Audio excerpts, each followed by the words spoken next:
Hello दोस्तों, स्वागत है आप सभी का आपके अपने यूट्यूब चैनल स्टडी सप्लाई में। दोस्तों, आज की इस वीडियो में हम क्लास 10th हिंदी का जो आज आपका पेपर होने वाला है हिंदी का, उसका पूरा का पूरा सॉल्यूशन करेंगे। आज का पेपर आपका कैसा आएगा उसके बारे में हम बात करते हैं। देखिए, यहाँ पर मेरे पास है दोस्तों अर्धवार्षिक परीक्षा 2021-22 का पूरा पेपर।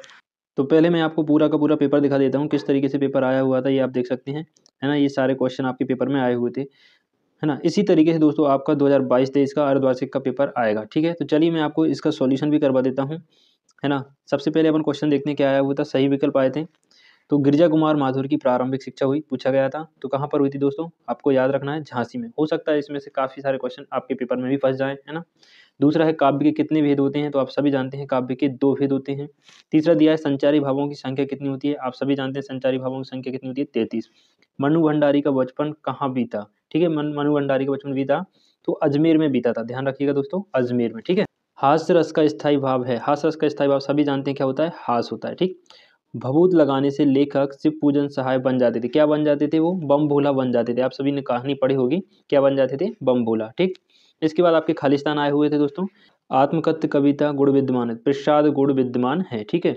छाया मत छूना पाठ की विधा, ये चूंकि एक कविता है तो इसमें क्या आ जाएगा, विधा कैसी है, कविता है। ठीक। अगला देखिए, काव्य की शोभा बढ़ाने वाले तत्व को दोस्तों हम क्या कहते हैं, अलंकार कहते हैं। रस के अंग होते हैं, अभी यहाँ पर आपको थोड़ा ध्यान देना है, रस के अंग 4 होते हैं, है ना।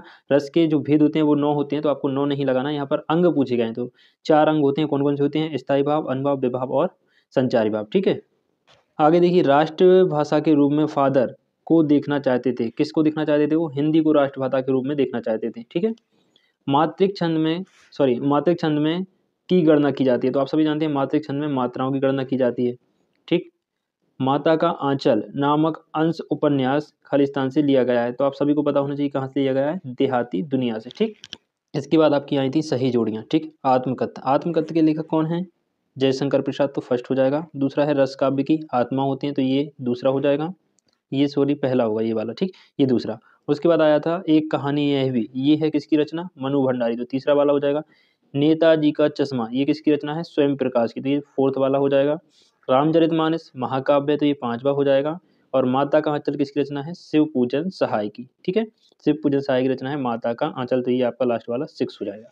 ठीक है। तो ये यहाँ पर आपकी जोड़ियाँ फिनिश होती हैं। इसके बाद आए थे दोस्तों आपके सत्तासत। देखिए, गोपियाँ ऊधों को बड़भागी कह रही हैं, ये सही है, सत्य बात है बिल्कुल। महाकाव्य खंड काव्य से बड़ा होता है, ये भी सही बात है। फादर ने जिसेठ संघ में धर्माचार्य की पढ़ाई की, ये भी सही है। ये जिरोट जैसा लग रहा है लेकिन यहाँ पर क्या है, जिसेठ है। धर्माचार्य की पढ़ाई फादर ने कहाँ की थी, जिसेठ में। वाक्यम रसात्मकम काव्यम कथन आचार्य विश्वनाथ का है, ये भी बिल्कुल सही बात है। समाज के 3 भेद होते हैं, ये गलत है। समाज के 3 भेद नहीं होते, 6 होते हैं। ठीक। उसके बाद तारकेश्वर नाथ ही भोलानाथ थे, ये भी बिल्कुल सही है। जो तारकेश्वर नाथ थे वो ही क्या थे, भोलानाथ थे, तो ये भी आपका सत्य है। ठीक। इसके बाद आपके आए थे एक वाक्य में उत्तर लिखिए। पाठ्य पुस्तक में संग्रहित सूरदास के पद सूरसागर के किस प्रसंग से लिए गए हैं, तो भ्रमर गीत से। किससे लिए गए हैं दोस्तों, भ्रमर गीत से, याद रखिएगा, भ्रमर गीत। ठीक है।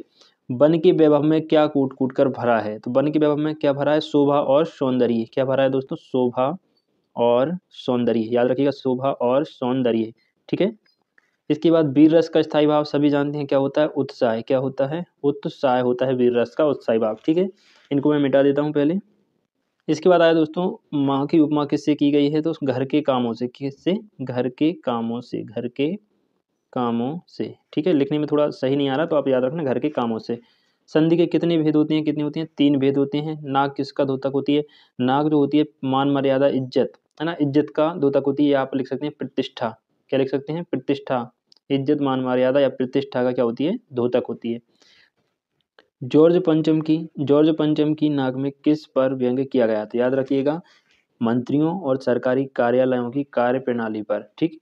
तो इसका आंसर हो जाएगा मंत्रियों तथा सरकारी कार्यालयों की कार्य प्रणाली पर व्यंग्य किया गया है। ठीक है दोस्तों। तो यहाँ पर दोस्तों हमारे जितने भी बहुविकल्पी प्रश्न थे वो हमने कर लिए हैं। अब उसके बाद आपके ये प्रश्न आए हुए थे, है ना। मृग तृष्णा किसे कहते हैं, फागुन में ऐसा क्या होता है जो बाकी ऋतुओं से भिन्न होता है, भक्ति काल की 2 विशेषताएं, है ना। तो ये प्रश्न भी दोस्तों आप एक बार पढ़ के जरूर जाइएगा, है ना। मैं पूरा का पूरा पेपर एक बार और दिखा देता हूँ, ये सारे क्वेश्चन आप देख सकते हैं, है ना। गीति का छंद का परिभाषा उदाहरण सहित लिखिए, हरिगीत का छंद की परिभाषा उदाहरण सहित, ये जितने भी हैं आपको एक बार देख के जरूर जाना। ठीक।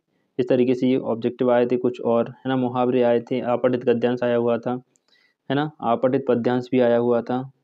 ये सब कुछ आपका पूरा का पूरा पेपर आया था। ठीक है।